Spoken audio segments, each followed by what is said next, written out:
This is 10.5 months, I guess. This is not a physical transition video, it's more about the social transition stuff. Don't use this video to judge my voice because I have a cold right now, so it's a lot deeper than usual. But this morning I was watching a bit more of the FTM YouTube community than I usually watch, and I saw a couple of topics on there that I just wanted to weigh in on because I didn't hear my own opinion out there in the community that much, so I wanted to put it out there myself. The first topic I wanted to talk about was being out versus being stealth. It's a difficult topic to talk about because it's a very individual decision. There's a lot of factors that go into being out versus being stealth, and what I'm talking about, I don't claim to be telling other people the way that they should live their life. I think that's ridiculous, I have no place in saying that sort of thing. But I want to talk about my experience and why I live the way that I do.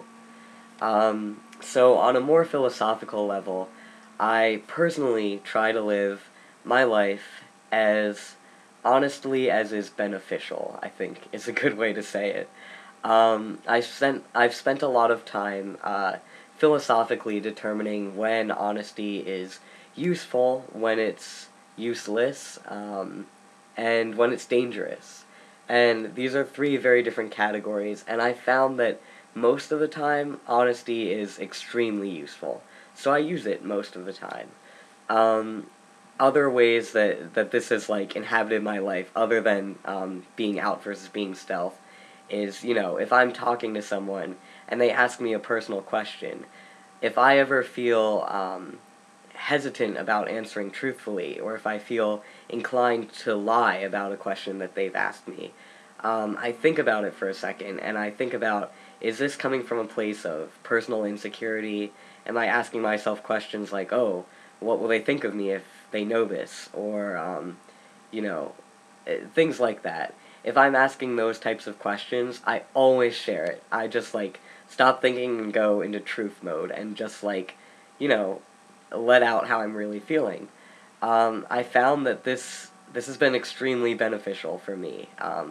At least I feel that people waste a lot of time lying or fabricating parts of themselves that they don't have to, and that, in fact, if they were more open about them, we would have better understandings of each other, and we would see each other in better and more truthful lights.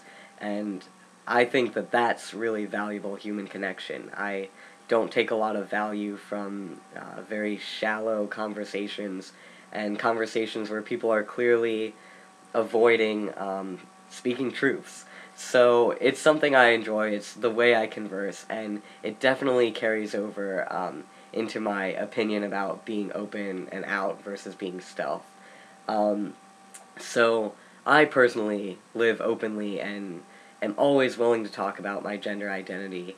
One of the reasons that I do this is not just because of my whole honesty philosophical business, but also because I feel like a lot of people who are starting to come out, or realizing that they don't identify as cis but can't put words on the way they identify, I feel like if a person who is out and a person who knows what their gender identity is and is certain in it, if I can talk openly and often about the way I identify and use the appropriate language to describe myself, I feel like this really helps people who are trying to come out.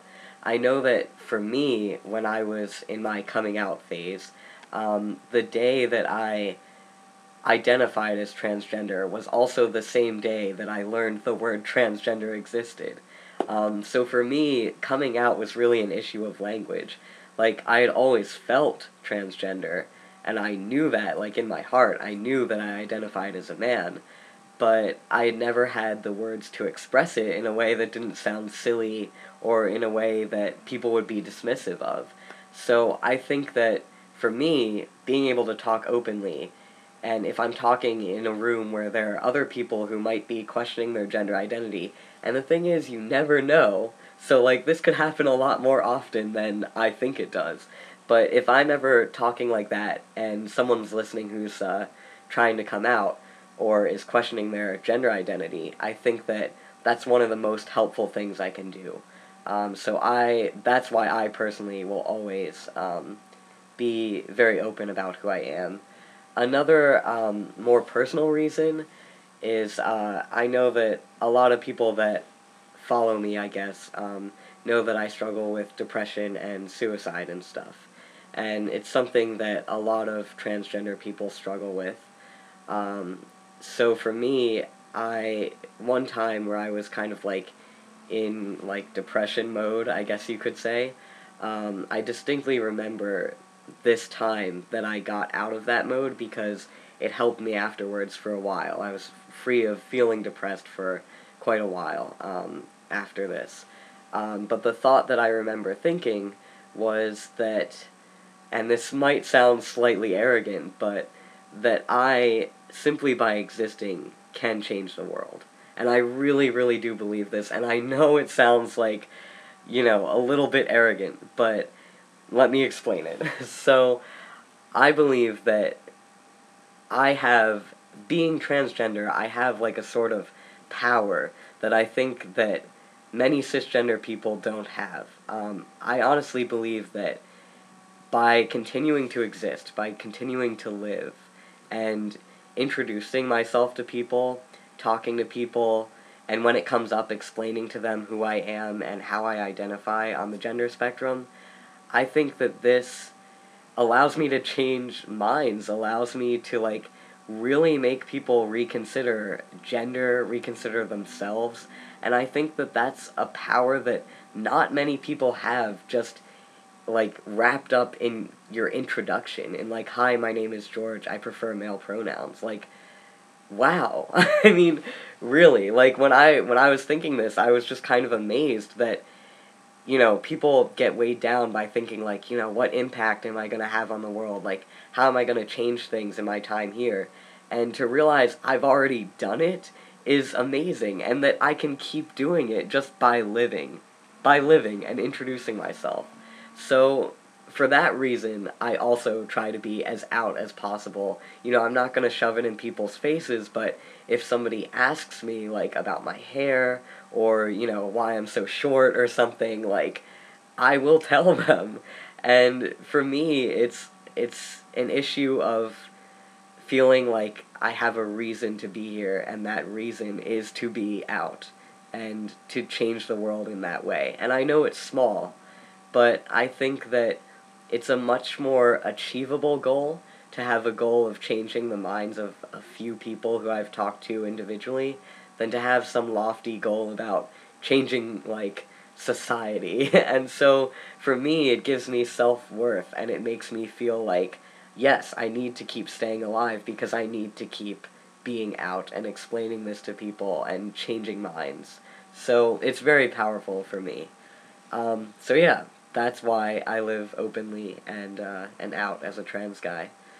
The other topic I wanted to talk about real quickly is a phenomena that I want to call CIS-ENVY. It's basically the envy of cisgender bodies, which I think is something a lot of trans people experience. If I'm wrong, at least I experience it. I don't know about everyone. But I found that I, in particular, spend a lot of time thinking about cisgender male bodies, and it's not even in like a sexual way or anything, just thinking like, wow, I need to achieve that, like, I need to look like that.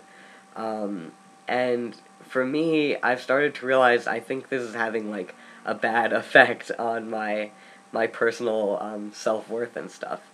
I I know that a lot of people experience cisgender envy, and I'm wondering like how you guys are dealing with that. I think one of the ways that I found that I heard someone talking about on YouTube actually is surrounding themselves with more images and like surrounding themselves in person as well with more queer identified people and people with non-binary, non-gender binary bodies. And so I'd really like to start doing this personally and see if maybe it changes my opinion on myself. I know that on my blog, specifically, I post, like, a lot of pictures of cisgender men, and I think surrounding myself with that kind of imagery is giving myself these, like, expectations that I need to be that, and that one day I will be there, and to be honest with myself, I won't ever be there. I won't ever look like that. And I'm really hoping to, like, uh, connect with more blogs or more websites that really showcase, like, queer identified bodies. So, like, if you guys have any suggestions, if you run a blog that is basically what I'm describing, like, please send me a link or something, leave me a message, because I'd really like to surround myself with people who actually look like me. So, yeah. Thanks for listening. I think that's all I wanted to say. And next video I make will be 11 months. Alright, see ya.